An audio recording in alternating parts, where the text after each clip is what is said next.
again to Firebox Studio. I'm a little bit further along in learning this song by Antonin Dvorak, Songs My Mother Taught Me.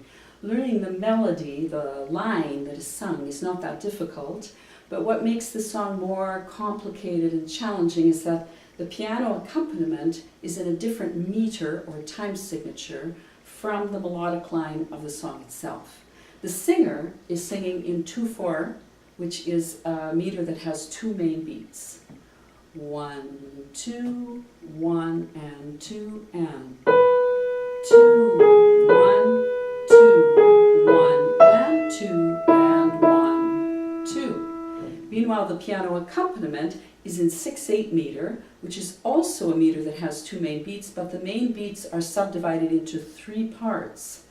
To complicate things even more, the rhythm of the accompaniment is also syncopated. It's accented off of those main beats. So it goes something like this. 1 and 2 and 1 and 2 and 1 and 2 and 1 and 2 and. So it's a bit challenging to do both those things together, especially because I don't have my piano accompanist with me.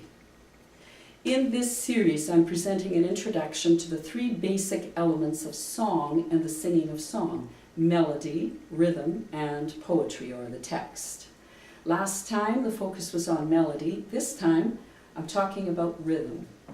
Last time also, I played you the first verse of my song, How Big Is Your Heart, that can be found on my album, The Raven's Wing. Here is verse 2. How strong is your love, strong enough to speak the words that would make me stay. How strong is your love, can you hold out empty hands and let your sorrows drop away? How strong is your love,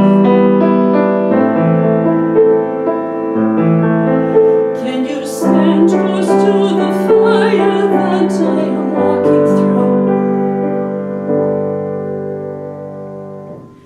Now initially, How Big Is Your Heart has a fairly straightforward 4/4 meter, but like Dvorak's Songs My Mother Taught Me, it's a bit more complicated than that.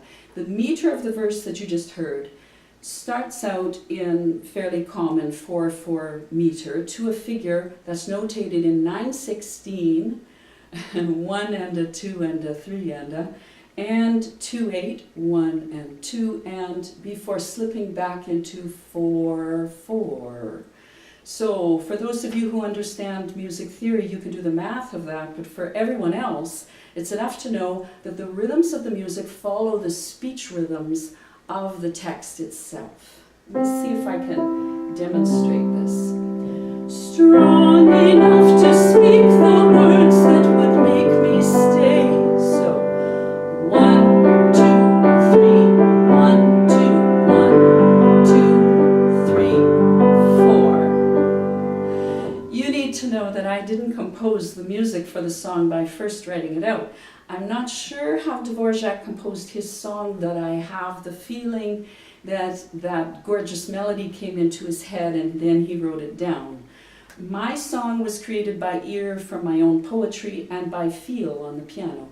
Figuring out what the rhythms and the time signatures are and how to write that down came about only after the song already existed for me. Now, as I said last week, there are many ways to learn and to create music and songs. There are improvised traditions, written traditions, oral traditions, combinations of all these and more.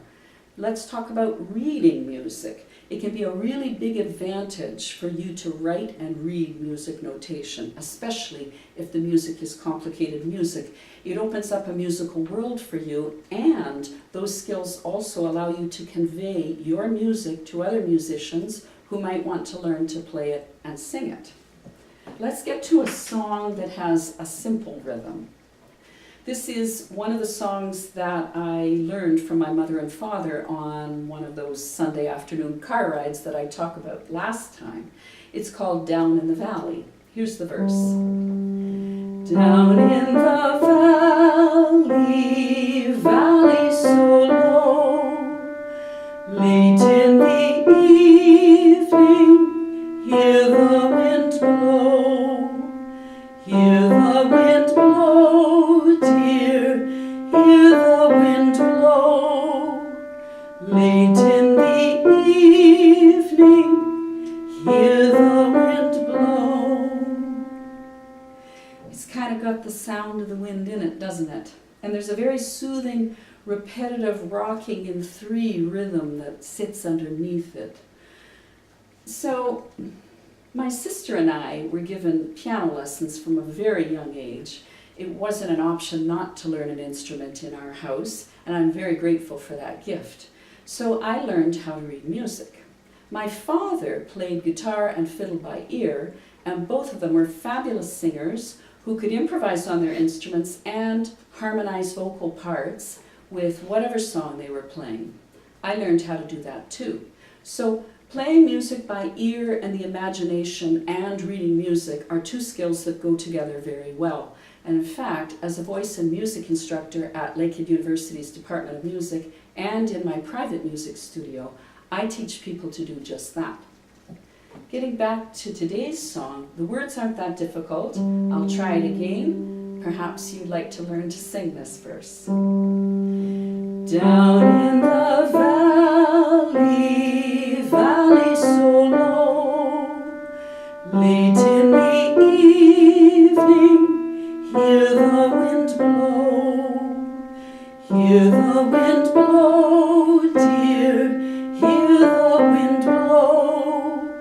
Late in the evening, hear the wind blow. Next time, I will teach you one more of the songs that my mother and my father taught me, and I hope by then that I'll be able to put some words to my beautiful Dvorak song. Let's see here.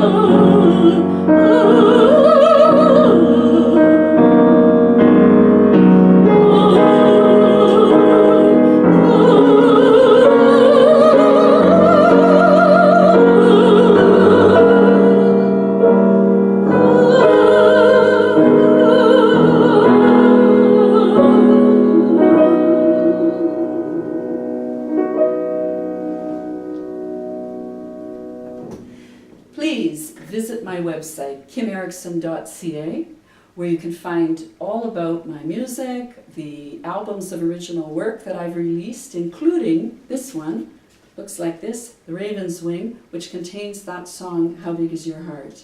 Also, please subscribe to my YouTube channel, where you will get all my notifications. And if you have any questions for me about anything that I'm talking about in this episode or any of the episodes, please post them on my channel or send them to me via my website. Thank you.